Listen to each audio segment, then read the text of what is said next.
The admission committee of Stellar Ridge Academy had seen it all. Or at least, that's what Commander Vrelk thought before the application landed on his desk with a soft thud that somehow felt ominous. "Another human," muttered Jaxus, his third eye twitching as he scrolled through the datapad. "Why do they keep applying here? Don't they know this is the most prestigious military academy in the quadrant?" Vrelk's tentacles curled in what his species considered a shrug. "The Treaty of New Geneva requires us to accept qualified candidates from all member species. Apparently, this one scored perfectly on the entrance exams." Perfectly. Jaxus nearly dropped his datapad. That's impossible. The Korthan Empire designed those tests specifically so nobody could ace them. It builds character through failure, or whatever philosophical nonsense they spout. Well, somebody better inform this Maya Reeves that she broke their unbreakable system. Vrelk pulled up her file, and his main eye widened considerably. By the 6 moons of Teller, she's 16 standard years old. 16?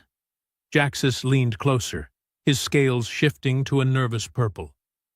Most species don't even finish basic neural development until at least 25. Humans are barely conscious at 16. Vrelk clicked his mandibles thoughtfully. Her academic record is unusual. Expelled from 3 different human schools for, and I quote, unauthorized chemistry experiments. Reprogramming the school's security system for fun, and, my personal favorite, winning too aggressively at athletic competitions. Winning too aggressively? Jaxus blinked all 3 eyes in sequence. What does that even mean? Apparently, she broke a long-standing record in something called track and field, then proceeded to break her own record 6 more times in the same season because, according to the disciplinary report, she was bored and wanted to see how fast she could actually go. The 2 officers stared at each other for a long moment. "We're going to reject her, right?" Jaxus asked hopefully. "Because this screams trouble, with capital letters, and possibly explosions." Vrelk's tentacles drooped in defeat. "We can't. She met every single qualification. If we reject her now, the Human Coalition will file a discrimination complaint. And I absolutely do not have the energy to deal with Ambassador Park again. That woman drinks something called coffee and doesn't sleep for days." "Fine," Jaxus growled. "But when this goes sideways, I'm putting it in writing that I objected." "Noted and logged," Vrelk replied dryly. "Welcome to Stellar Ridge Academy, Maya Reeves. May the cosmic void have mercy on us all." 3 months later, Orientation Day arrived with all the pomp and circumstance that 400 years of tradition demanded. The Grand Assembly Hall glittered with bioluminescent architecture that made even the most jaded species pause in appreciation. 1,200 cadets from 97 different worlds stood in perfect formation, their dress uniforms crisp, and their expressions serious. Well, 1,199 stood at attention. One sat cross-legged on the floor, methodically working her way through what appeared to be a protein bar while reading something on her personal datapad. "Is that the human?" whispered Crix, a Valtorian whose species prided itself on military discipline spanning back 3 millennia. "Must be," replied Thenna, her crystalline skin refracting light in anxious patterns. "I heard she arrived 2 days early, hacked into the Academy's training simulator systems, and ran every combat scenario we're supposed to complete over the next 4 years. That's a ridiculous rumor. She beat them all, on the hardest difficulty, while apparently eating something humans call pizza." Crix's antenna flattened against his skull. "Oh, fantastic. We're going to die, aren't we?" The Dean of Students, an imposing Korthan warrior named Brazek, who had personally fought in 17 planetary campaigns, strode to the podium. His 4 arms crossed in a gesture that had made grown soldiers reconsider their life choices. "Cadets!" His voice boomed across the hall with enough force to rattle windows. "You stand here today because you represent the finest your worlds have to offer. Intelligence, strength, discipline." Maya chose that exact moment to crumple her protein bar wrapper with a sound that somehow carried across the entire hall. Brazek's eyes, all 6 of them, locked onto her position. The temperature in the room seemed to drop 10 degrees. "Cadet," he said with deadly calm, "stand. At attention." Maya glanced up, seemed to consider her options, then smoothly rose to her feet. She didn't bother moving to the formation, though. Just stood there, hands in her pockets, looking vaguely interested. "Cadet Reeves, I presume?" "That's me, sir." Her voice carried easily despite not being particularly loud. "Sorry, did I miss something important? I was reading about the Corthan military doctrine of the 3rd expansion. Fascinating stuff, really, though I noticed some tactical errors in the Battle of Crimson Nebula that probably could have been avoided with better communication protocols." The silence that followed could have been weaponized. Brazek descended from the podium with measured steps, each one clicking against the floor like a countdown. He stopped directly in front of Maya, towering over her by at least 3 feet. His combat medals clinked softly, each one representing a victory that had been taught in military academies across the galaxy.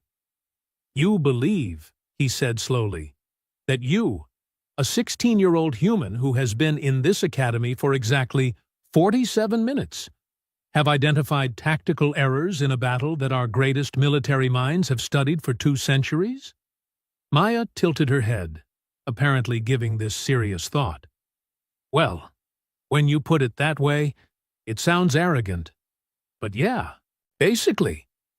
The 3rd wave should have flanked from the dark side of the moon, using it as cover from the enemy sensors. Charging straight in was, and I'm trying to be respectful here, kind of stupid." Crix made a choking sound. Thena's crystalline structure went completely transparent in shock. Somewhere in the back rows, a cadet fainted. Brazek stared at Maya for approximately 15 seconds that felt like 15 years. Then, impossibly, he laughed. It was not a pleasant sound. It was the kind of laugh that suggested someone was about to learn a very painful lesson.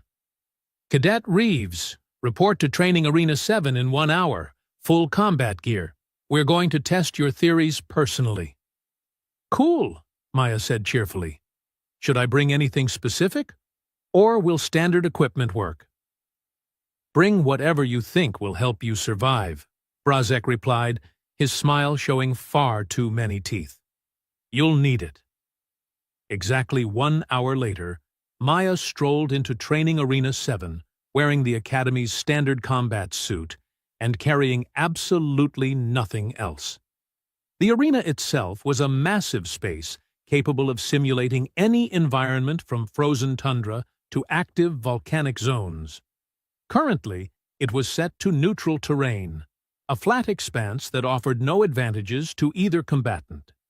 Brazek waited in the center, his 4 arms each holding a different weapon. Staffs, energy blades, projectile weapons, he had them all. He looked like a mobile armory designed specifically to end overconfident cadets. "The rules are simple," he announced to the growing crowd of students who had somehow heard about this confrontation. "First to land 3 solid hits wins. No lethal force, obviously, but everything else is acceptable. Cadet Reeves, are you certain you don't want any weapons?" Maya stretched casually, her joints popping audibly. "Nah, I'm good. Weapons just slow me down." "Your funeral," Brazek muttered, then lunged forward with speed that defied his massive frame. What happened next would be analyzed in combat classes for years to come. Maya didn't dodge. She moved, but calling it dodging was like calling a supernova a small light.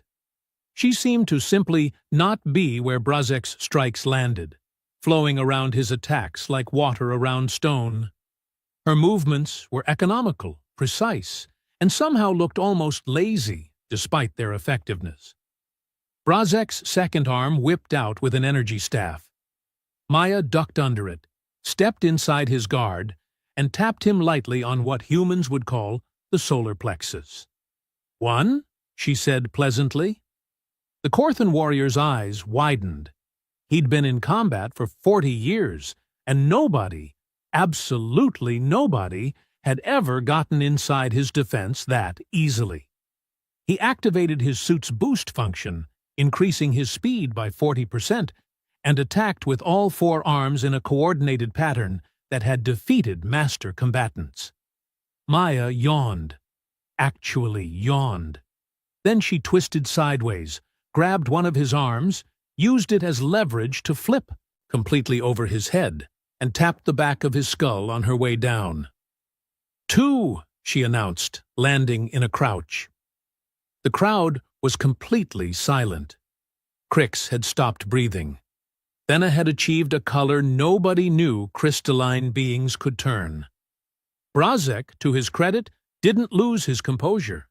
He was a warrior, and warriors adapted. He triggered the arena's environmental controls, and suddenly the floor became ice while obstacles began rising from the ground. "Clever," Maya observed, skating backwards effortlessly on the ice, making it harder for me to get close. I respect that. She pulled something small from her pocket. It looked like a piece of candy. "What is that?" Brazek demanded, wary of human technology. "Mint," Maya replied, popping it into her mouth. "Helps me focus." "Okay, you've made this interesting, so I'll actually try now." Before Brazek could process what actually trying might mean, Maya exploded into motion. She used the ice to her advantage, building momentum as she weaved between the obstacles. When Brazek fired an energy blast, she slid under it, continued sliding between his legs, spun on one hand to redirect her momentum, and launched herself at his back. The tap on his spine was almost gentle. "Three," Maya said, landing behind him. "Good match, sir. You've got excellent reaction time, and that coordination with four arms is genuinely impressive. You almost got me with that uppercut on the second exchange." Brazek stood very, very still. Then he deactivated his weapons and turned to face her. His expression was unreadable. "Where?" he asked slowly. "Did you learn to fight like that?" Maya shrugged. "Here and there. Took some martial arts classes back home. Gymnastics, parkour. Got into a few scraps at school. Mostly I just watched a lot of combat footage and thought about how people move, you know? Physics and biology are pretty consistent across species once you understand the fundamentals. You developed your own fighting style by watching videos and thinking about physics." "Well, when you say it like that, it sounds weird." Brazek was quiet for another moment. Then he did something that shocked everyone present even more than the fight itself. He bowed, a gesture of deep respect in Korthan culture. "You may not be normal, Cadet Reeves," he said formally, "but you will make an exceptional soldier. Welcome to Stellar Ridge Academy. I look forward to seeing what else you're capable of." Maya grinned. "Thanks, sir. This is going to be fun." Crix turned to Thena. "We're definitely going to die." "Oh, absolutely," Thena agreed. "But it'll probably be interesting." The first week of classes proved Crix and Thena's predictions disturbingly accurate. Not the dying part, fortunately, but definitely the interesting part. Tactical analysis class with Professor Morth, a Tellurian whose species had been studying warfare for 6,000 years, became significantly more lively after Maya joined. "The key to successful siege warfare," Morth droned in his characteristic monotone, "is patience. Starve them out. Wait for surrender. Minimize casualties. Maya's hand shot up. Yes, Cadet Reeves? Morth sighed, already knowing this would derail his carefully planned lecture. What if you don't have time for patience? Say there's a ticking clock situation, hostages, or an imminent threat that activates if you don't resolve the siege quickly? Then you've already failed in your strategic planning by allowing such a situation to develop. But, theoretically, if it happened anyway. Morth's three mouths pursed in irritation. Fine. Theoretical scenario. Hostile force has fortified a position in an urban environment. They have hostages. You have 72 hours before they execute said hostages. How would you, Cadet Reeves, handle this? Maya leaned back in her chair, eyes distant in thought. First, I'd analyze their supply lines. Nobody fortifies without resources. Cut those off, and they're already stressed. Second, psychological warfare. Humans call it mind games. Make them think we have more forces than we do. Make them paranoid. Third, I'd send in a small infiltration team through whatever drainage or ventilation systems they inevitably forgot to secure properly. Because people always forget about the plumbing. The plumbing, Morth repeated flatly. The plumbing, Maya confirmed. Every fortification has it. Everyone ignores it. It's basically a highway straight into the heart of their position.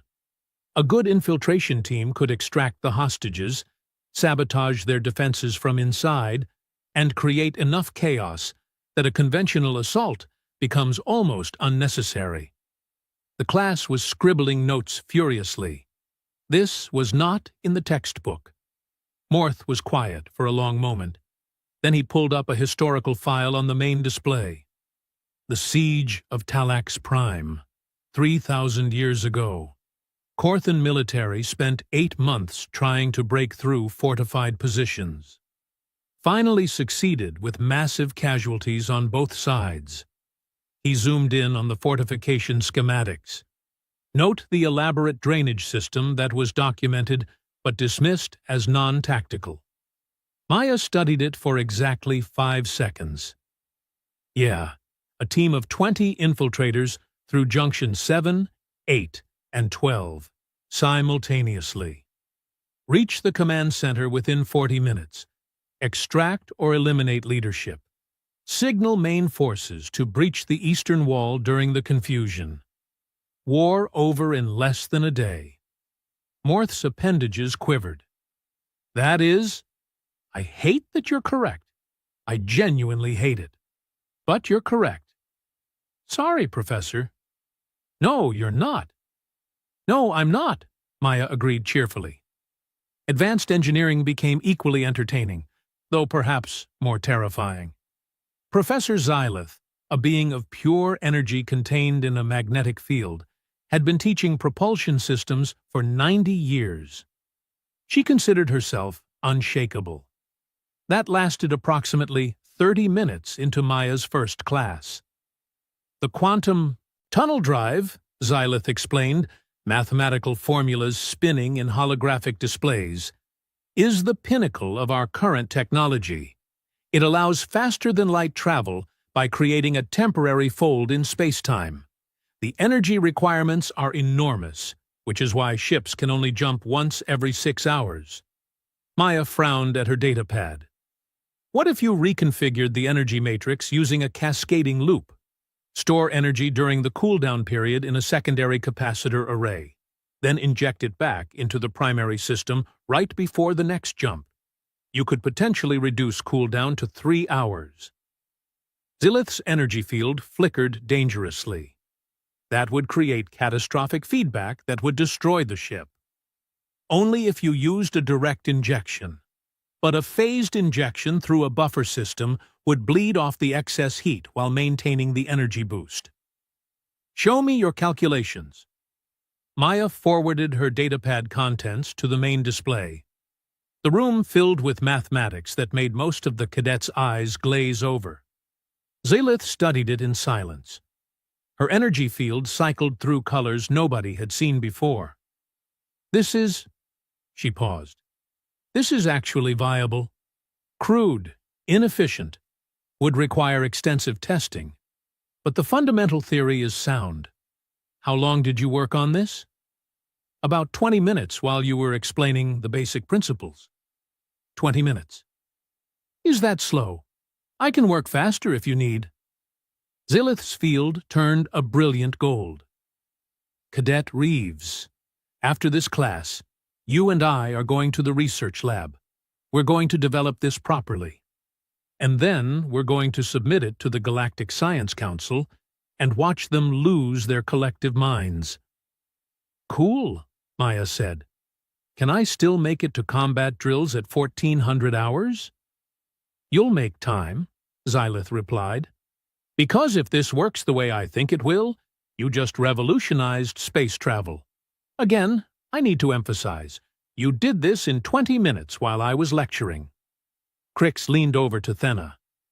Is it too late to transfer to a different academy?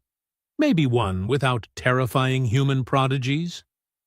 Way too late, Thena whispered back. Just accept our fate. Combat drills with Brazek had become the most well-attended class in Academy history. Word had spread about Maya's first day, and now everyone wanted to see what would happen next.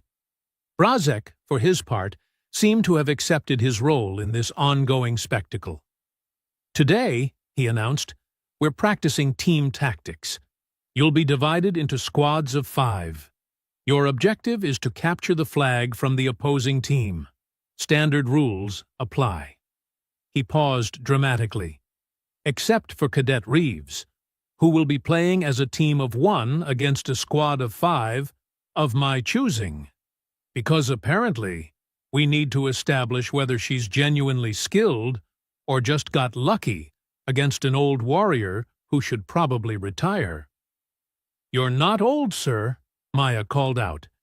Your reaction time is still in the 92nd percentile for your species.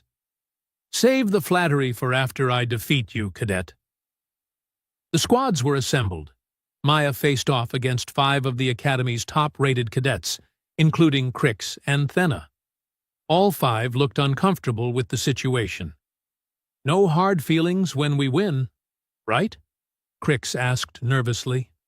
Maya grinned. No hard feelings when I win, either? The arena configured itself into an urban environment, buildings and streets creating a complex battlefield. Each team's flag appeared at opposite ends. Begin! Brazek's voice echoed. The squad of 5 immediately established tactical positions using standard military doctrine. 2 on point, 2 flanking, 1 covering their flag. It was textbook perfect. Maya disappeared. Actually disappeared. Where'd she go? Thena's sensors swept the area frantically. She was right there. Above you, Crix shouted. Maya had scaled a building in approximately 4 seconds and was now running across rooftops. She reached the edge, jumped, caught a flagpole, swung around it to change direction, and landed in a roll that took her straight into the building containing the opposing team's flag. How is she moving that fast? One of the cadets demanded. Less talking, more defending, Crix ordered, rushing toward their flag's position. They arrived to find Maya already standing there, holding their flag, eating another protein bar. Hey, guys, she said around a mouthful of food. Good hustle getting here. You made it in 45 seconds. That's really solid response time. How did you? Thena's crystalline structure was cycling through confused patterns. We had every entrance covered. Maya pointed upward. Ventilation shaft. I mentioned in tactical analysis that nobody ever guards the plumbing or ventilation. Thanks for proving my point. Brazek was laughing again, that terrifying sound that meant someone had learned something important. Cadets, he called out, I want a full tactical analysis from each of you by tomorrow. Focus on what you learned about assumption and creativity in combat. Dismissed. Except you, Reeves. Maya approached the instructor, still casually holding the flag. "Sir?" "Stop calling me sir when we're between exercises. Brazek is fine." He studied her carefully. "You're not just skilled. You think differently. Every cadet here has been trained to follow doctrine, use established tactics, trust in proven methods. You seem to delight in finding the exceptions." "Proven methods are proven for a reason," Maya acknowledged. "But they're also predictable. And predictable gets you killed in real combat, doesn't it?" "Yes," Brazek agreed. "Yes, it does. Which is why I'm assigning you a special project. I want you to spend the next month analyzing every combat scenario in our database. Find the holes. Find the assumptions. Find the ventilation shafts, metaphorically speaking. Then we're going to update our entire training curriculum." Maya's eyes lit up. "Really? You want me to essentially tear apart 400 years of military tradition and find the weak points? Terrifying, isn't it? But if you're going to be this good, you might as well make everyone else better too. Just try not to destroy too many egos in the process." "I'll do my best, Brazek. No promises, though." As Maya walked away, Crix approached the instructor hesitantly. "Sir, is it really wise to give her that much access? She's already kind of terrifying." Brazek watched Maya's retreating form, a thoughtful expression on his face. "The galaxy is changing, Cadet.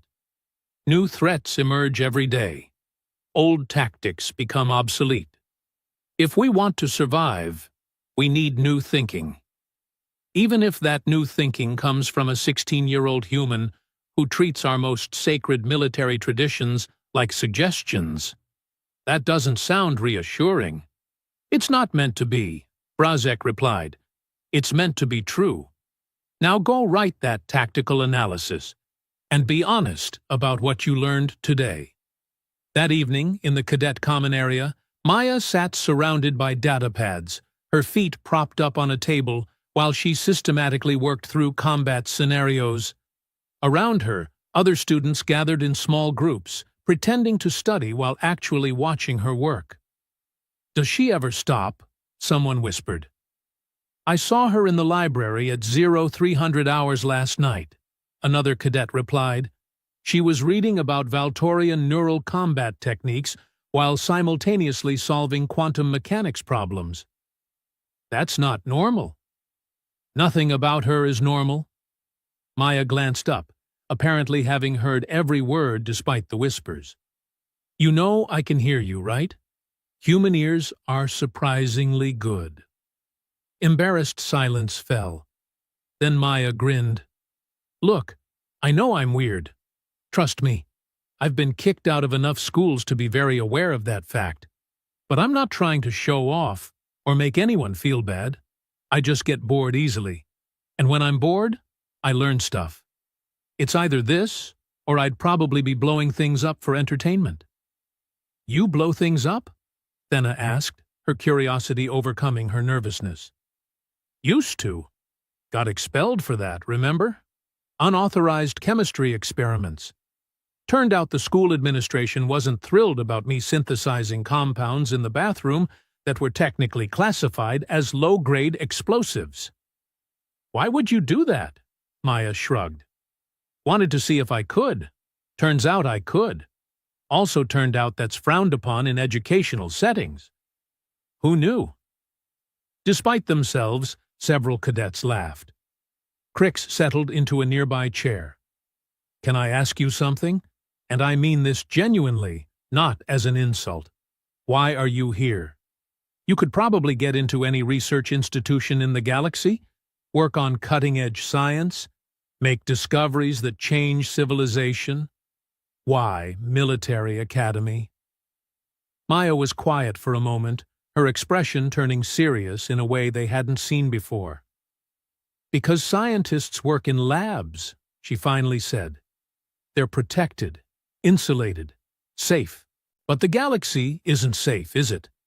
There are wars, conflicts, situations where brilliant theories don't mean anything if nobody's there to protect the people who need it. I can memorize tactics and ace tests anywhere. But I wanted to be somewhere I could actually make a difference when it matters. She met Crix's eyes directly. Plus, my little brother wants to join the Space Corps when he's old enough. I figured I should learn how to keep knuckleheads like him alive when he inevitably does something brave and stupid. The common area was quiet again, but this time it was thoughtful rather than awkward. That's actually kind of noble, Thena said softly. Don't spread it around, Maya replied with a slight smile. I've got a reputation as a chaos gremlin to maintain. What's a gremlin? Multiple cadets asked simultaneously. I'll explain later. Right now, I've got 17 more combat scenarios to analyze, and at least 3 of them look like they were designed by someone who'd never actually been in a fight. This is going to be fun. As she dove back into her work, the other cadets exchanged glances. Slowly, they began moving closer, pulled into orbit around this strange human who treated impossible challenges like entertainment. By the time the night cycle began, Maya had accumulated an unofficial study group of 23 cadets from 14 different species, all of them furiously taking notes while she casually rewrote military doctrine between bites of what she claimed were adequate but not great protein bars. Somewhere in his office, Brazek reviewed footage of the common area and smiled. It was a genuine smile this time, not the terrifying one. What have we unleashed on this academy? Vrelk asked, appearing in the doorway. The future, Brazek replied simply. Terrifying, chaotic, brilliant future. And I can't wait to see what happens next. The next morning brought what would later be known as the incident that made Professor Kelmar question his entire career. Advanced xenobiology started normally enough. Professor Kelmar, a distinguished Arcturian scholar with 12 published research papers and a temperament smoother than polished glass, began his lecture on hostile environment adaptation. The Venix parasite, he explained, displaying a holographic image of a particularly nasty-looking organism, is considered one of the most dangerous biological threats in known space. It adapts to any host species within hours, rewrites genetic code, and has no known cure. Entire colonies have been quarantined because of it. Maya's hand went up. Kelmar had learned to recognize that particular gesture with a mixture of dread and fascination. Yes, Cadet Reeves.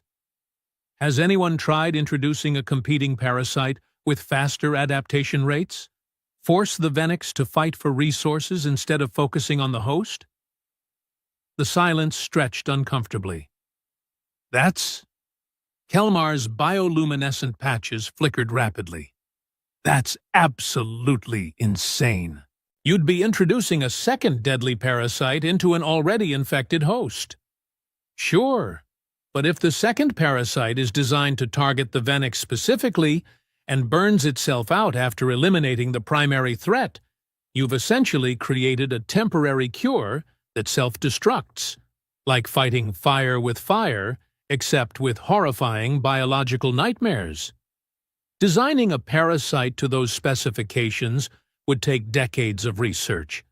Maya pulled out her datapad. Actually, I sketched out some preliminary genetic sequences last night when I couldn't sleep. Obviously, it needs refinement and about 1,000 safety protocols, but the basic framework is viable. Want to see? Kelmar made a sound that didn't translate through his species' vocal apparatus, but definitely conveyed distress. You designed a theoretical bioweapon because you couldn't sleep? BioCure, technically. The weaponization would require completely different modifications. That's not as reassuring as you think it is. Despite his protests, Kelmar found himself reviewing Maya's notes. His patches shifted through every color in his species' emotional spectrum. finally settling on a bright orange that indicated severe academic excitement mixed with existential horror. "This is either brilliant or catastrophically dangerous," he muttered, possibly both simultaneously. "That's kind of my specialty," Maya agreed cheerfully. "I'm forwarding this to the Xenobiology Research Institute, with about 47 warning labels, and a request for increased funding, and possibly therapy for myself." "Cool. Does this mean I get extra credit?" Kelmar just stared at her. "Get out of my classroom. Go to your next class. Let me process what just happened." Maya gathered her materials. "For what it's worth, Professor, your lecture on adaptive mutation was really informative. Gave me the foundation for the whole competing parasite idea." "That's supposed to make me feel better?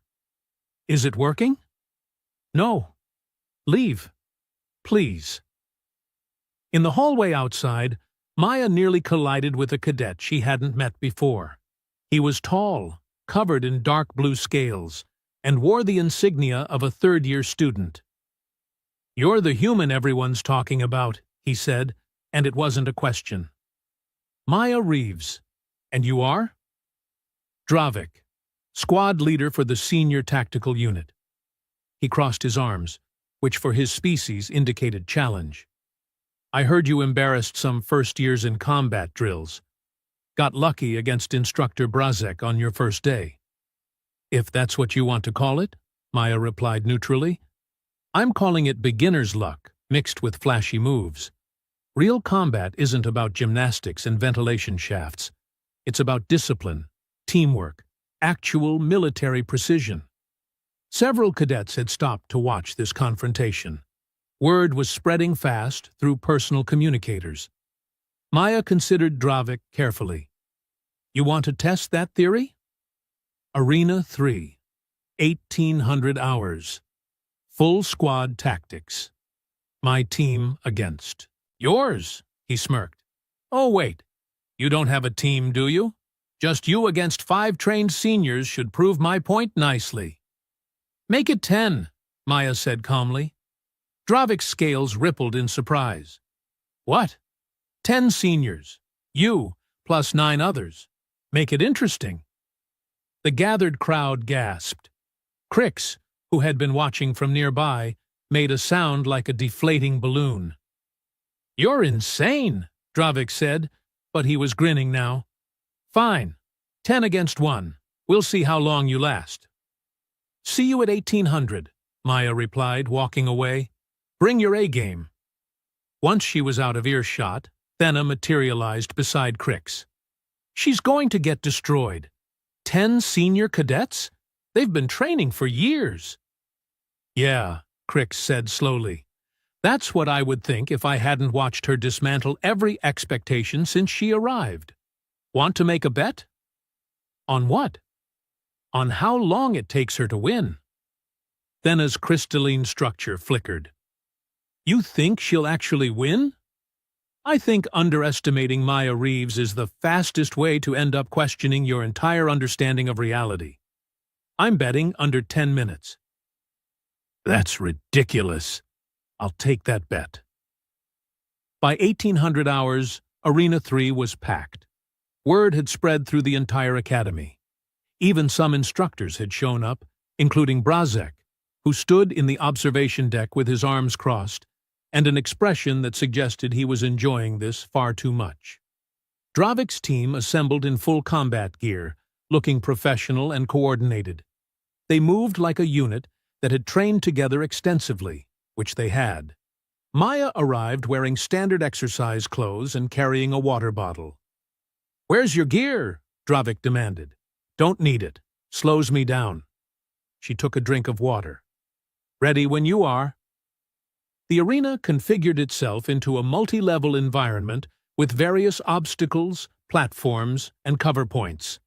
The objective appeared on everyone's displays: eliminate all opponents or capture the central objective point. "Standard military engagement rules," the arena's AI announced. "Non-lethal force only. Sensors will register hits, and eliminate participants accordingly. Begin in 30 seconds. Maya used those 30 seconds to stretch casually, while the senior team established tactical positions with practiced efficiency. Begin! The senior team moved like clockwork. 3 advanced toward the central objective using cover. 4 took elevated positions for fire support. 3 more circled to flank. Maya was already gone. "Where is she?" Dravik's voice crackled over their communication system. "Visual on the target." "Negative," came the responses. "She's not on thermal, not on motion sensors, nothing." What they didn't know was that Maya had immediately climbed to the highest point in the arena, somewhere their tactical planning had dismissed as too exposed to be useful. From there, she had a perfect view of their entire formation. She pulled something from her pocket. It looked like a small metal ball. "Is that allowed?" someone in the crowd asked. "It's not a weapon," Brazek replied, studying it closely. "Looks like... Is that a marble?" Maya threw it. The marble bounced off a metal surface with a sharp ping, drawing the attention of 2 fire support specialists. As they turned toward the sound, Maya dropped from above, landed between them, tapped both with perfect accuracy, and was moving again before they even registered what happened. 2 eliminated, the arena AI announced. "She's on Platform 7, Dravik shouted. "Converge!" By the time they converged, she was on Platform 12, having used the structural supports like monkey bars to swing across distances that should have required jumping. Another marble bounced, another distraction, 2 more eliminations. "This is impossible," one of the seniors growled. "She's in 3 places at once." "She's predicting our movements," Dravik realized with growing horror. "Every time we react to her, she's already planned for it. Scatter formation, don't be predictable." "Now he's learning," Maya said to herself, grinning. Good. She changed tactics immediately. Instead of picking them off individually, she grabbed a loose cable from one of the obstacles, looped it around a support beam, and used it to swing down into the middle of their scattered formation. The next 15 seconds were chaos. Maya moved through them like water through cracks, impossible to pin down, always exactly where they didn't expect.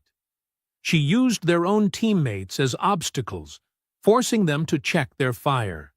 She redirected attacks so they nearly hit each other. She was everywhere and nowhere, and the seniors couldn't coordinate against something they couldn't predict. When the dust settled, 9 were eliminated. Only Dravik remained. He stood in the center of the arena, breathing hard, his weapons ready. "Just you and me now." "Just us," Maya agreed, landing lightly a few meters away. "You're good, by the way. That scatter formation was smart. Almost worked." "Almost doesn't count." "No," Maya said. "It doesn't. But recognizing when to adapt does. You'll be a great officer someday, Dravik." Then she moved.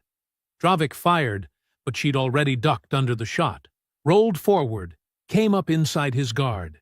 His second weapon swung toward her, and she caught his wrist, used his own momentum to spin him around, and tapped the back of his neck. "Eliminated," the arena AI announced. "Match complete. Victor, Cadet Maya Reeves. Time elapsed, 6 minutes, 42 seconds. The crowd erupted. Crix turned to Thenna with an insufferable smirk. "You owe me 50 credits. "I hate everything about this," Thenna replied, but she was smiling. In the arena, Maya helped Dravik to his feet. "That was fun. Your team has excellent coordination." Dravik stared at her for a long moment. Then he started laughing, a deep rumbling sound. "I came here to prove you were overrated. Instead, I just got schooled by someone half my age using marbles and gymnastics." "To be fair, The marbles really helped. Where did you even get those? Gift shop in the main complex. They had this whole section of Earth nostalgia items. Marbles are basically perfect for acoustic distraction in combat environments. Dravik shook his head in amazement. You bought toys from a gift shop and turned them into tactical assets. Tactical creativity, Maya corrected. Everything's a weapon if you're creative enough. The senior cadet extended his hand in the human gesture he'd learned. I was wrong about you. You're not just lucky or flashy. You're legitimately terrifying. Thanks, Maya said, shaking his hand. That's the nicest thing anyone said to me all week. As the crowd dispersed, Brazek approached them. Cadet Reeves, you never fail to exceed expectations in the most unsettling ways possible. Should I apologize? Absolutely not. Dravik, how do you feel about helping Maya with that combat scenario analysis I assigned? I think she could use a senior perspective, and you could learn from seeing how she thinks. Dravik glanced at Maya, then back to Brazek. I'd be honored, sir, and terrified, but mostly honored. Perfect. Now both of you get out of here before you give the other instructors any more heart palpitations. 3 weeks later, Maya's analysis of the Academy's combat scenarios was complete. She presented it to the full faculty in the main conference hall, and the atmosphere was tense with anticipation. Thank you for coming, Maya began, standing before some of the most distinguished military minds in the galaxy. I know this is unusual, having a first-year cadet critique centuries of established doctrine. I promise I tried to be diplomatic. She pulled up her first slide. It showed a standard urban assault scenario that every cadet learned. This one's fine, she said. Solid fundamentals, teaches cover and movement, no real issues. The faculty relaxed slightly. This next one, though, her second slide appeared. The desert engagement scenario has a critical flaw. You assume the enemy doesn't know about the underground aquifer that runs beneath the entire battlefield. Any competent force would mine it, and the entire exercise becomes a death trap. Professor Kelmar leaned forward. That aquifer is marked as classified information in the scenario. Right, but classified doesn't mean secret. It means documented.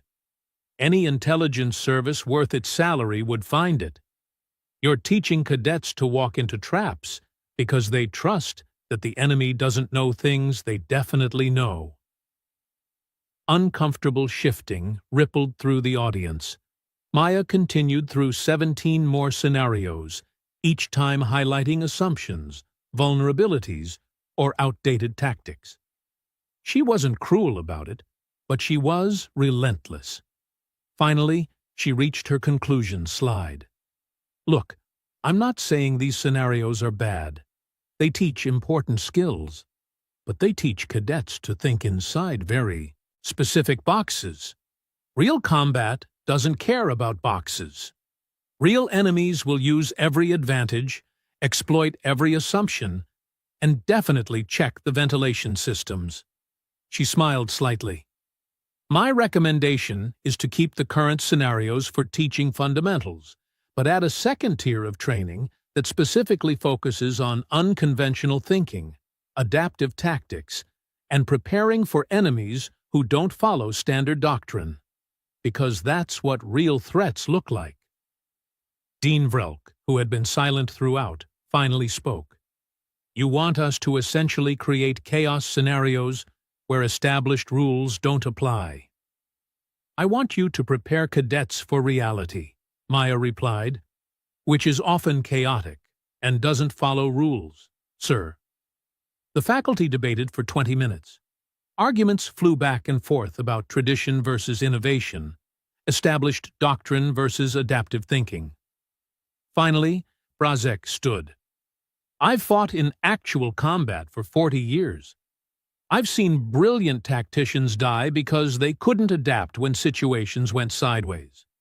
I've seen mediocre soldiers survive impossible odds because they thought differently.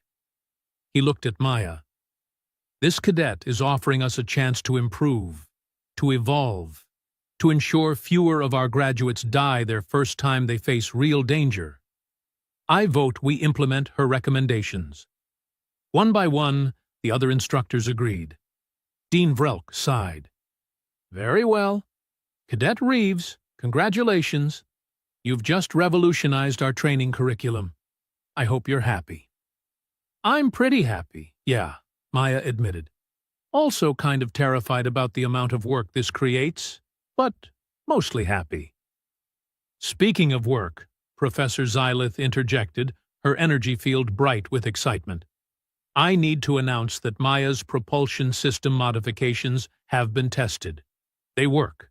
We've reduced jump drive cooldown by 43%, with 0 catastrophic failures across 50 test jumps. The faculty erupted in shocked murmurs. The Galactic Science Council wants to meet with her, Xylith continued. They're calling it the most significant advancement in faster-than-light travel in 2 centuries. Maya looked uncomfortable with the attention. It was really just basic physics applied creatively. Stop underselling yourself, Kelmar said firmly. You're brilliant. Accept it. I'm just doing what interests me. Which happens to be everything, Dravik called from the back of the hall, where several senior cadets had gathered to watch. And you're terrifyingly good at all of it. The presentation concluded, and as Maya left the hall, she found herself surrounded by cadets from every year asking questions, seeking advice, or just wanting to talk. Crix and Thenna had become her unofficial attachés, running interference when the crowds got too overwhelming. You realize you're famous now, right? Thenna said as they escaped to the library. The human who rewrote military academy training and revolutionized space travel in her first month. Fame is weird, Maya replied. I just wanted to learn stuff and maybe not get expelled this time. Mission accomplished, Crix said. Though I'm pretty sure they couldn't expel you now even if they wanted to. You're basically a strategic asset. That's also weird. They settled into a quiet study alcove, and for a few moments it was peaceful. Then Maya's communicator chimed.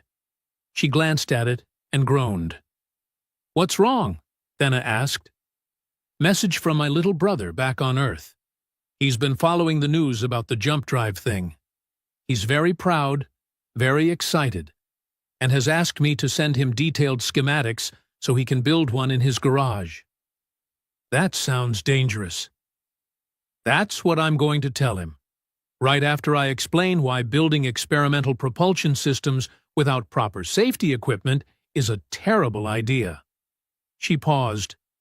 Though, if he really wants to learn, I could send him some basic engineering principles that are completely safe and educational. You're going to encourage him, aren't you? Crix said. He's going to do it anyway. Might as well make sure he does it safely. Maya grinned. Besides, the Reeves family motto is basically, try it and see what happens.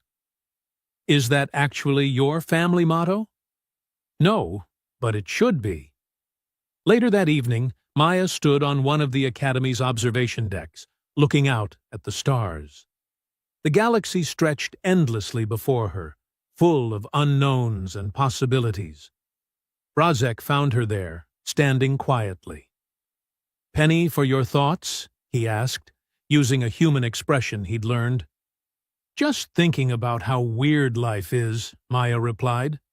6 months ago, I was getting expelled from my 3rd school for being too curious about things I shouldn't mess with. Now I'm here, helping redesign military training and apparently changing how spaceships work. Having second thoughts? Not at all. More like trying to figure out what comes next, you know? I love it here. Love the challenges. Love learning. Love that people actually appreciate instead of punish my curiosity. But I keep wondering what happens after graduation. What do I do with all this? Brazek was quiet for a moment. You know what I think? I think you're going to change the galaxy. Not because you're trying to, but because you can't help yourself. You see problems and you fix them. You see limitations and you break them. You're going to make discoveries, save lives, probably drive your commanding officers absolutely insane. And the universe will be better for it. Maya smiled. That's a lot of pressure. You'll handle it. You handle everything else. He turned to leave, then paused. For what it's worth, I'm glad you came to Stellar Ridge. This place needed someone like you. We all did. After he left, Maya stayed on the observation deck for another hour, watching the stars and thinking about the future. Her communicator chimed again. This time it was a group message to all cadets. Attention! Due to recent curriculum updates, all students will participate in new adaptive combat scenarios beginning next week. These exercises will focus on unconventional tactics and creative problem-solving.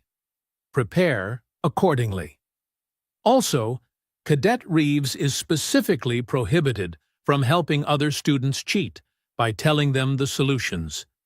Yes, we know you already figured them all out. No, that's not fair. Yes, you still can't share. Signed, frustrated faculty. Maya laughed and sent a reply. No promises, but I'll try to behave. 3 responses came immediately. From Brazek. No, you won't. From Kelmar. Please try anyway. From Xylith. Ignore them. Chaos breeds innovation. Also, report to the lab tomorrow. We're testing your new shield configuration theory. Shaking her head, Maya headed back to her quarters. Tomorrow would bring new challenges, new problems to solve, new boundaries to push. She couldn't wait. Back in the administrative offices, Dean Vrelk reviewed the day's reports, while Jaxus updated the Academy's official records. So, Jaxus said carefully, about that human we were worried about on admission day. Don't, Vrelk replied tiredly. Just don't. I'm just saying she hasn't destroyed anything important yet. Yet being the critical word in that sentence. She's also improved our training, advanced our technology, and inspired half the student body to actually think creatively. Vrelk's tentacles drooped in resignation. I know. That's what worries me. If one 16-year-old human can accomplish this much in 1 month, what's she going to do with 4 years? Change everything? Jaxus suggested. Probably, Vrelk agreed, and we're going to have front-row seats to the chaos. They sat in contemplative silence for a moment. Think we should warn the rest of the galaxy? Jaxus asked. Too late, Vrelk said. They'll find out soon enough. Maya Reeves is here. She's brilliant, she's terrifying, and she's definitely not normal. Galaxy's best academy welcomed a new girl, Jaxus mused. Then everyone realized she's extraordinary. That's one way to put it. Outside, across the academy grounds, lights glowed in windows where cadets studied, trained, and prepared for their futures. Among them, one particular window showed a human girl surrounded by data pads, solving problems that would reshape military doctrine and scientific understanding. She was humming while she worked, completely unaware of the legacy she was already building. The galaxy had no idea what was coming, but it was going to be spectacular.